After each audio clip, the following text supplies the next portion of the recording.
যদিহে আপুনি আপোনাৰ জীৱনত এই খাদ্যবিধক অৱহেলা কৰিছে তেনেহ'লে আপোনাৰ মৃত্যু নিশ্চিত কিয়নো এই খাদ্যবিধৰ পৰাই আপোনাৰ যি ৰোগ প্ৰতিৰোধ ক্ষমতা সেই ক্ষমতাৰ যথেষ্ট বৃদ্ধি হোৱাত সহায় হয়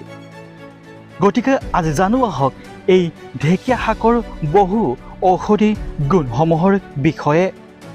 ঢেকীয়া শাকত প্ৰচুৰ পৰিমাণৰ এ আৰু এণ্টি অক্সিডেণ্ট থকাৰ বাবে ই আমাৰ চকু আৰু ছালৰ বাবে যথেষ্ট উপকাৰী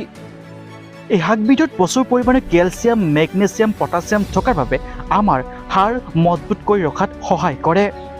ঢেকীয়া শাকত প্ৰচুৰ পৰিমাণৰ আঁহ আছে যিয়ে আমাৰ খাদ্যৰ হজম হোৱাত সহায় কৰে ঢেকীয়া শাকত পলিফেনলিক ফ্লেভয়েড নামৰ এবিধ যৌগ আছে যিয়ে আমাৰ শৰীৰৰ অক্সিডেণ্টিভ